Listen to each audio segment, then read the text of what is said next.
Bună ziua tuturor și bine v-am regăsit la un nou videoclip pe acest canal de YouTube Salem Taroko. Mulțumesc tuturor pentru aprecierea, atât pentru mine, pentru cei care mă urmăresc pe Salem Taroko, cât și mulțumesc și celor care o urmăresc și pe colega mea Lup Tarot România. Acolo, pe pagina de Lup Tarot România, veți găsi inclusiv detalii despre cursuri de tarot pentru cei care vă interesează sau despre manifestare și așa mai departe, în funcție de fiecare de ce este interesat. O să vă rog să urmăriți pagina pentru că acolo veți afla tot felul de noutăți, atât cât ține de mine, cât și ce ține de colega mea de la Lup Tarot România. Bun. O să vă rog să rămâneți în continuare să urmăriți acest videoclip. De ce? Pentru că la un moment dat o să vă dau un sfat prețios, un sfat care foarte puțină lume are curaj să-l facă, nu neapărat pentru că este ceva de rău, dar este un sfat care te pune pe drumul tău, indiferent dacă îți place sau nu îți place acest lucru. Se poate întâmpla inclusiv persoanele care poate voi îi credeți persoane bune lângă voi să nu mai facă parte din viața voastră, da? Să se îndepărteze într-o situație rapidă, sau poate că persoane cu care poate n-ați mai vorbit ani de zile, zeci de ani de zile, să revină la voi pur și simplu. Da? Deci lucrurile se pot schimba într-un ritm alert și destul de neprevăzut dacă faceți acel sfat pe care eu urmează să vi-l dau. Dar până ajungem la sfat, haideți să vedem. Avem varianta numărul 1, lumânărica albă, și varianta numărul 2, lumânărica portocalie. O să vă rog să alegeți una dintre cele două variante cu care considerați că rezonați mai bine sau să le ascultați pe ambele și să luați doar ceea ce vi se potrivește.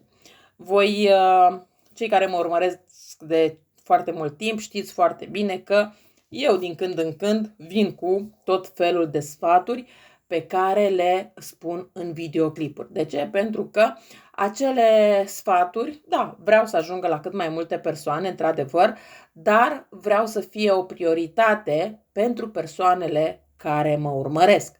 Așa că cine are încredere în sfaturile pe care le dau eu, mă urmăresc, cine nu e niciun fel de problemă. Da? Bun. Dar până una alta, haideți să trecem la etalarea noastră și anume la prima variantă. Hai să vedem ce ne spun cărțile de această dată. Hai să vedem ce vor să ne spună cărțile de această dată.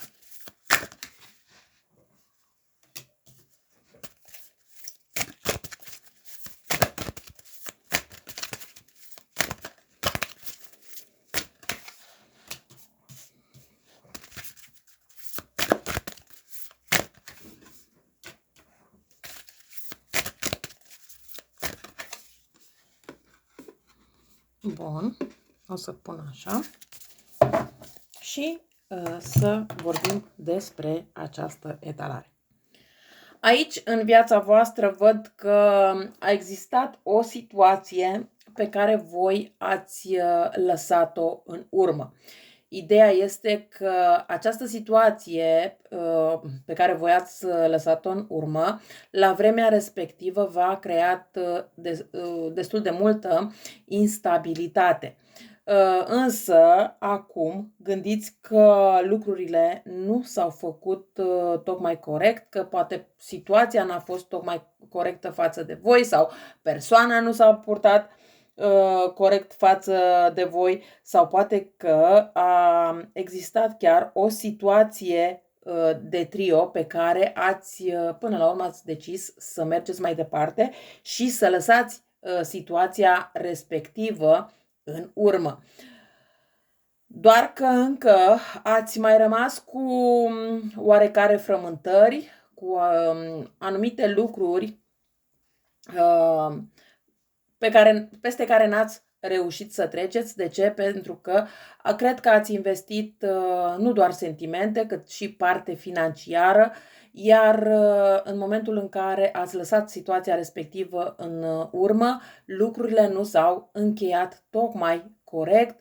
Nu neapărat vorba, aici nu este vorba de a fi în favoarea unuia sau altuia, ci vorbim despre o situație care nu s-a terminat tocmai corect. Aici cred că voi ați ieșit oarecum în pierdere din această situație.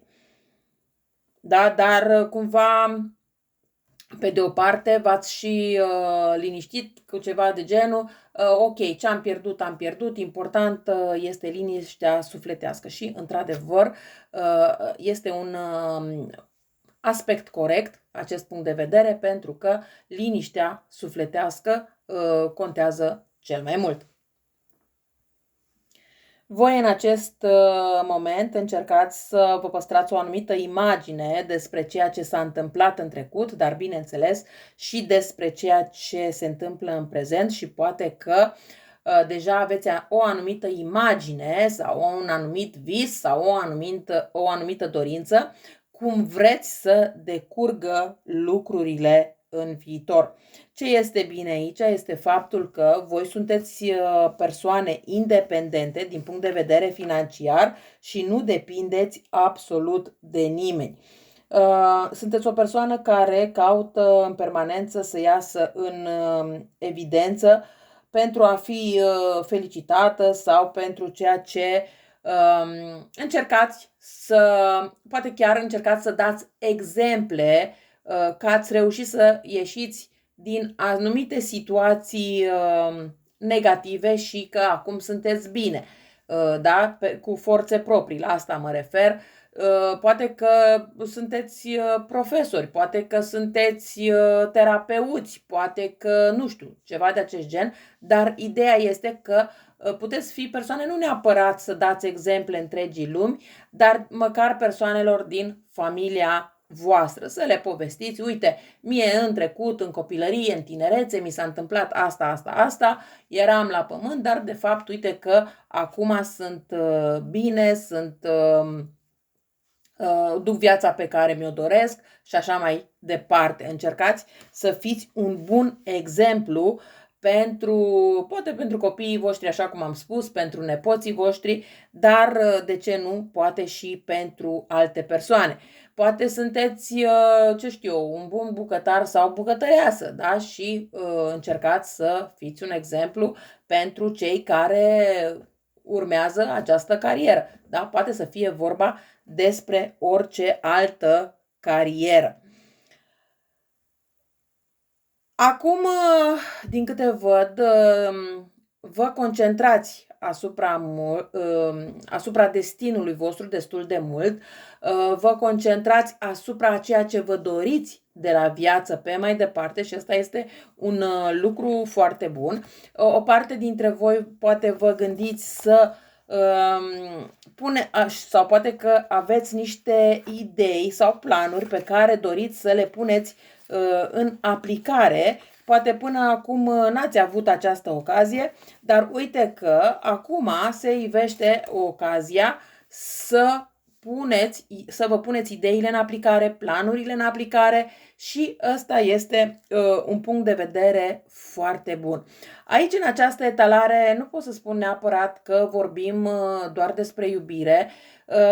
Se pare că aici și la voi partea financiară predomină destul de mult, dar cred că este vorba și de iubire, în sensul că poate o parte dintre voi ați renunțat la o persoană mincinoasă, o persoană care v-a trădat, o persoană care v-a înșelat și așa mai departe. Încercați și ați încercat de-a lungul timpului poate să vă croiți un nou drum, da, pentru a vă detașa de persoana respectivă, însă acum poate că într-adevăr, poate vă este și teamă de a vă deschide sufletul spre o altă persoană ca nu cumva să fiți mințite, înșelate din nou, dar în același timp e clar că vă și doriți o persoană să vă fie aproape. Și este bine că totuși, după toată situația prin care ați trecut, aveți sufletul deschis spre o nouă oportunitate, spre o nouă situație, spre o nouă persoană, de ce nu, care să apară în viața voastră.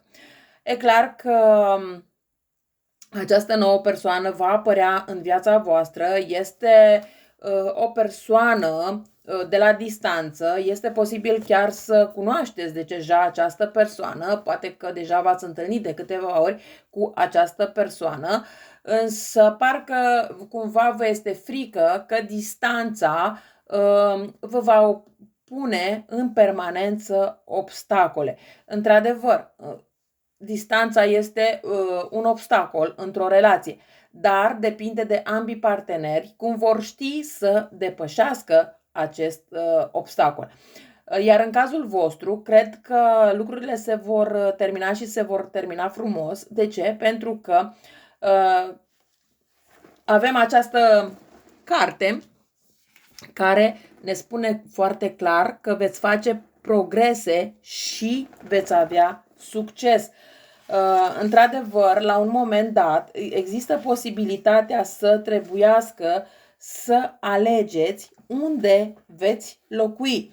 Dacă veți locui în continuare în casa voastră sau veți pleca la parteneră. Și atunci, într-adevăr, să fie un moment de cotitură. Dar eu zic că gândind foarte bine lucrurile, veți ști să luați decizia cea mai bună și cea mai corectă. Pentru că, din câte văd aici, ambii vă doriți o continuitate, o avansare în relație și chiar vă gândiți poate chiar care dintre voi să facă, înspre care să facă următorul drum. Da? Dacă voi să faceți drumul spre persoana respectivă sau persoana cealaltă să facă drumul spre voi. Ce este bine aici este că de această dată văd că ambii vă doriți să treceți peste orice obstacol care vă apare în cale. Sunteți persoane intuitive, dar uneori poate nu țineți întotdeauna cont de intuiția pe care o aveți. Aici un pic de atenție. De ce? Pentru că există posibilitatea să fiți prea axați sau axate pe partea de material. Și poate că fără să vă dați seama, în unele momente să îi transmiteți acest lucru partenerului sau partenerei. Dar haideți să vedem ce ne spun și cărțile oracol despre această situație, despre această relație.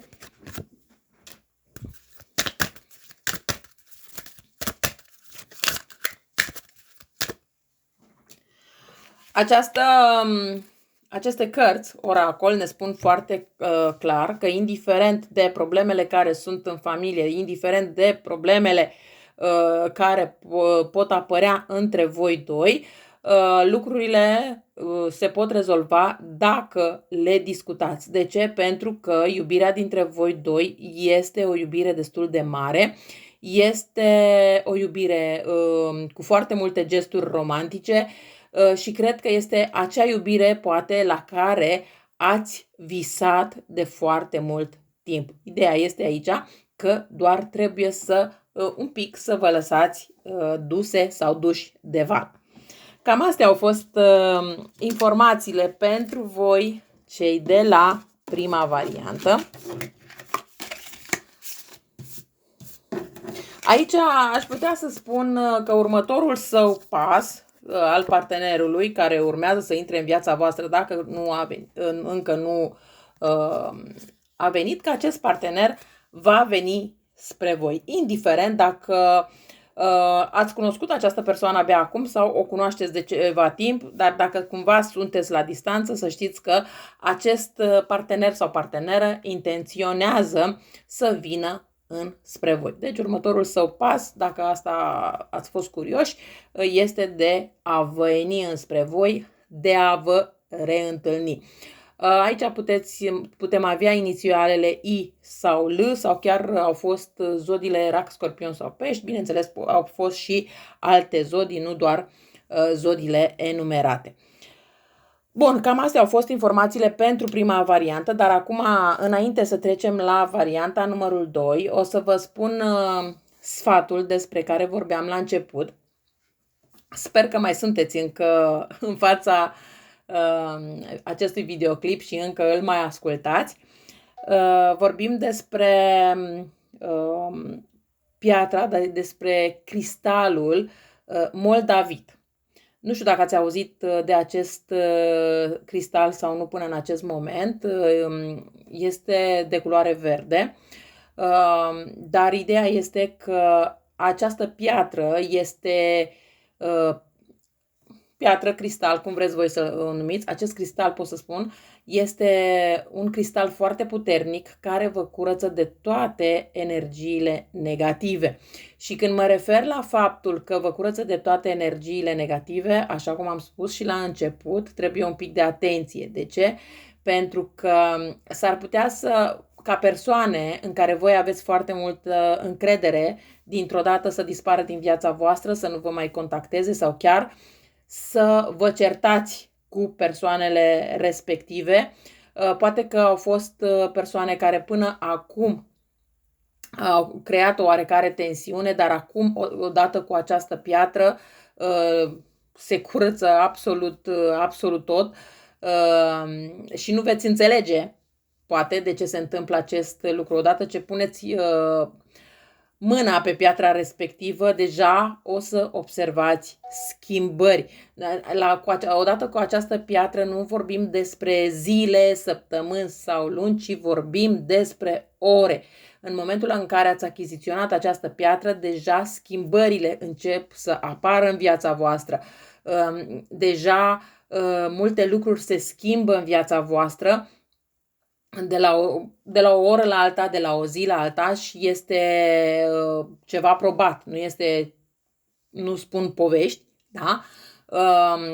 Am probat chestia asta și chiar s-a întâmplat când o anumită persoană nu a vorbit poate cu frații, cu prietenii de foarte mulți ani, da? Și dintr-o dată, după ce a achiziționat această piatră, a doua zi a fost contactată de frați, de prieteni cu care nu mai vorbise de foarte mult timp și despre care poate nu mai știa nimic. Pe lângă asta au fost persoane care, inclusiv în situații de trio, care în situația de trio, cine a fost a renunțat la cea de-a treia persoană în favoarea familiei. Deci a fost o curățare pe care nimeni nu aștepta. De ce? Pentru că persoanele respective se confruntau cu problema asta de ceva timp, adică mă refer la ani de zile, și nu se vroia pune punct la cea de-a treia persoană.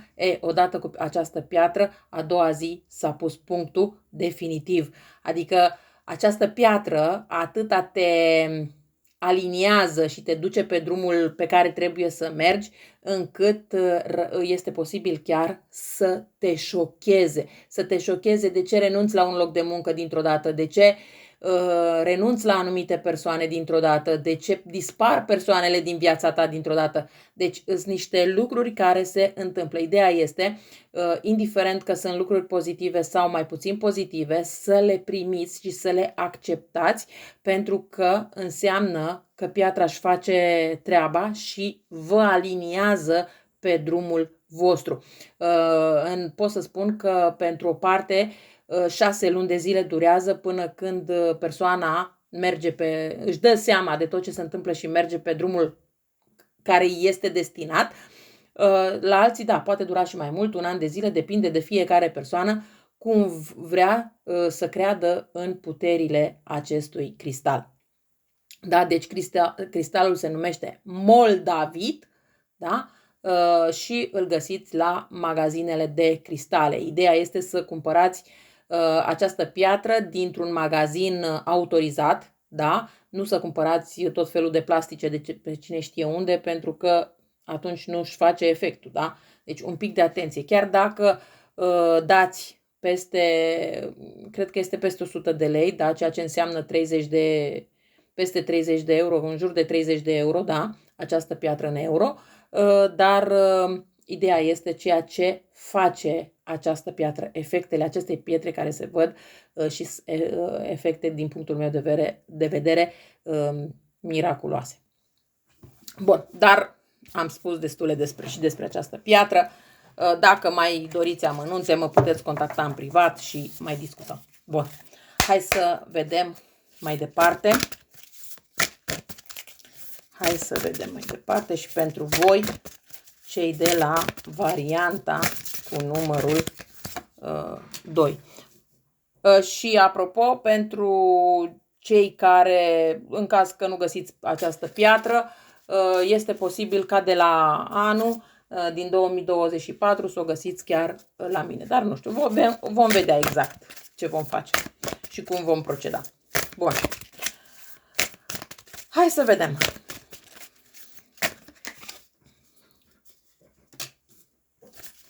Ce vor să ne spună și la voi cărțile.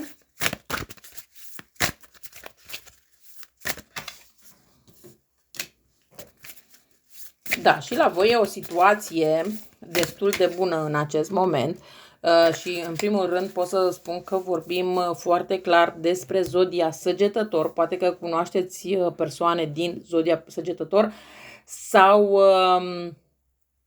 poate v-ați gândit la o persoană din zodia Săgetător, dar nu numai. Vorbim aici inclusiv despre persoane din zodii de Rac, Scorpion, Pești, la fel cum am spus și la prima variantă, dar mai vorbim și despre persoane din zodia Taur, Fecioară, Capricorn. O să mă pus așa ca să vadă cărțile mai bine. Aici se poate întâmpla ca cei care ascultați acest videoclip să fiți în zodia Berbec sau să aveți ascendentul în zodia Berbec sau să aveți o casă, o planetă, ceva de acest gen în zodia Berbec. De ce spun acest lucru? Pentru că voi sunteți persoane care aveți așa un simț al controlului, al autorității, dar într-adevăr sunteți o persoană, un bun strateg, un bun înțelept, dar în același timp sunteți și o persoană destul de posesivă și geloasă. Este poate uneori această gelozie dusă puțin la extrem și cred că vi s-a și spus acest lucru, pentru că uneori duceți gelozia la extrem și doriți să aveți control asupra partenerului sau partenerei. Este bine să aveți controlul, numai aveți grijă să nu depășiți doza, pentru că e clar că dacă se depășește doza, nu este bine. Gelozia este bună, dar să fie constructivă, nu destructivă.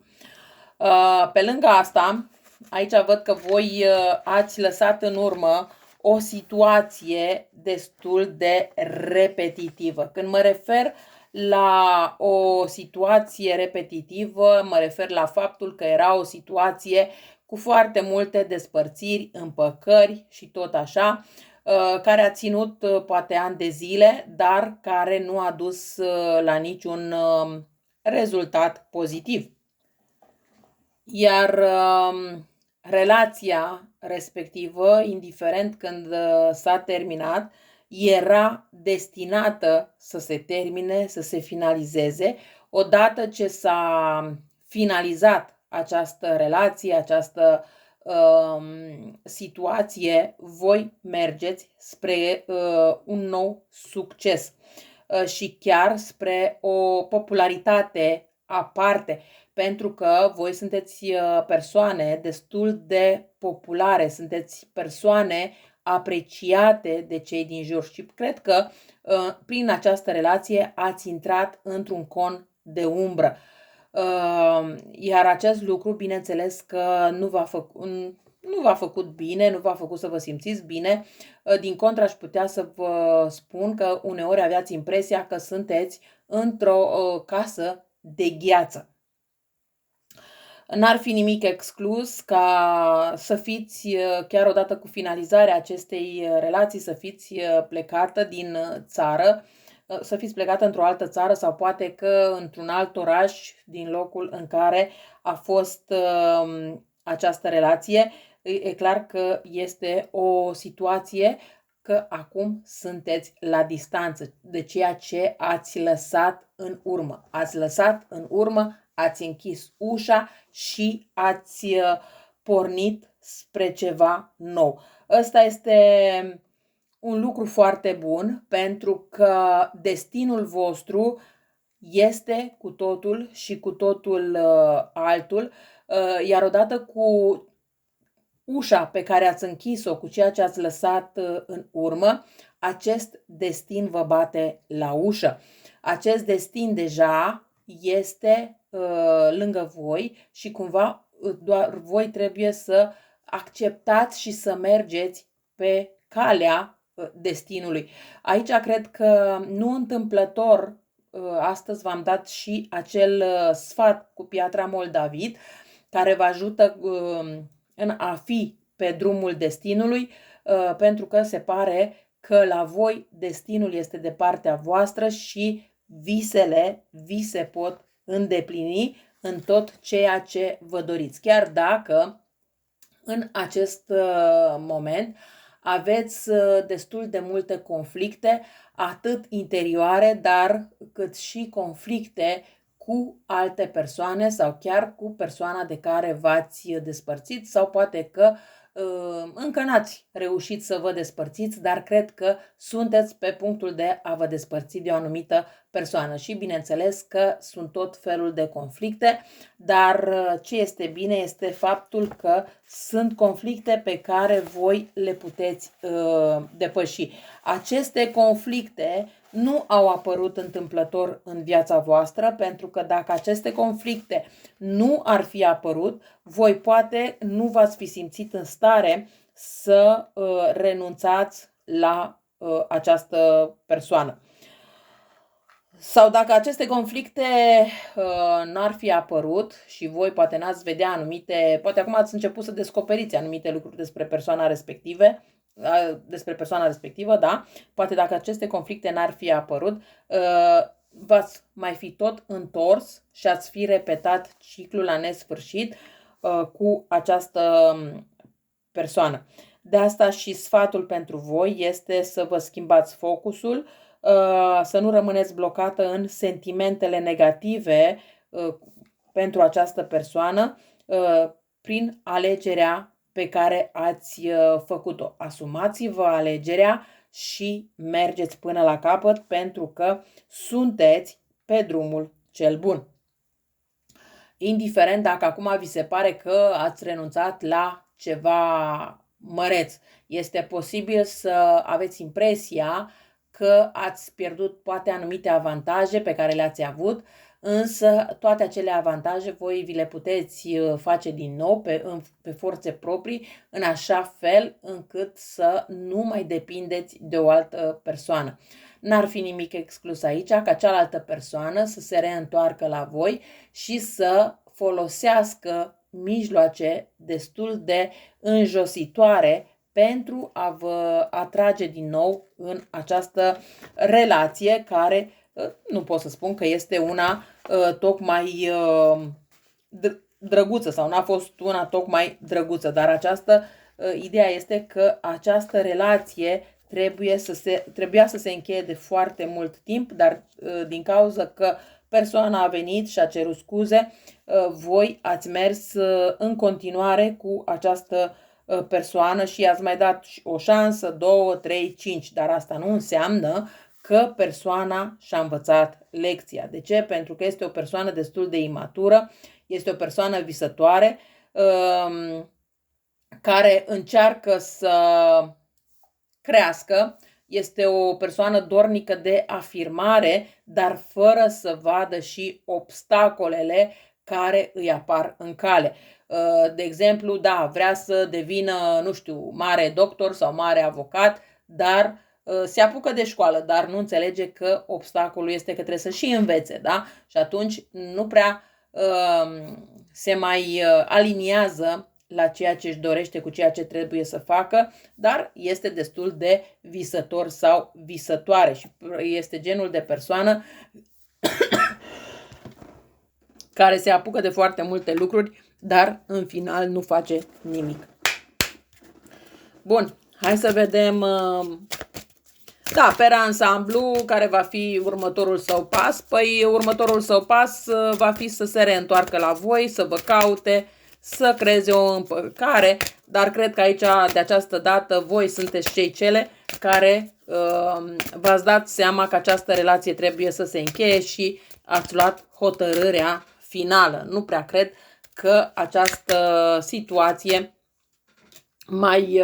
în această situație mai vorbim despre o împăcare, dar bineînțeles că totul depinde de fiecare în parte. De ce? Pentru că și aici văd foarte clar că a existat o situație de trio, au existat tot felul de probleme, de amantlâcuri.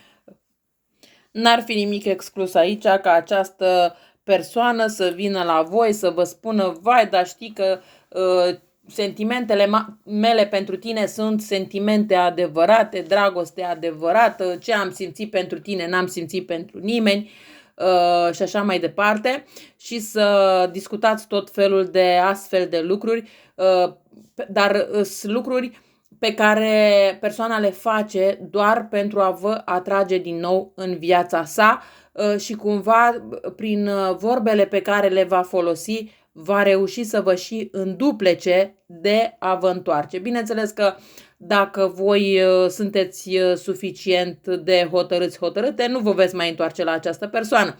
Dar dacă vă lăsați ghidate de vorbe și de gesturi pe care această persoană le va face ca să vă atragă înapoi, atunci bineînțeles că veți ceda și vă veți împăca din nou cu această persoană. Aici, în această situație, dacă mă întrebați cam în cât timp vine această persoană înspre voi, să știți că este vorba de săptămâni, nu cred că este vorba de pe o zi pe alta, cred că mai durează vreo 2-3 săptămâni, dar cu siguranță această persoană va lua legătura cu voi și va încerca să se împace cu voi. Însă, ca un final și ca o concluzie al acestei variante și al acestei etalări, să știți că este doar un ciclu repetitiv în legătură cu această relație și nimic nu se schimbă indiferent de câte ori vine această persoană să se împace. De asta v-am și spus la început, nu cred că este o situație care s-a întâmplat o singură dată, cred că este o situație repetitivă și această persoană face lucrurile la fel, pleacă, dispare și apare ca și cum nimic nu s-ar fi întâmplat. Cam astea au fost informațiile și pentru voi. Eu vă mulțumesc că m-ați ascultat și vă doresc o zi cât mai frumoasă în continuare. La revedere!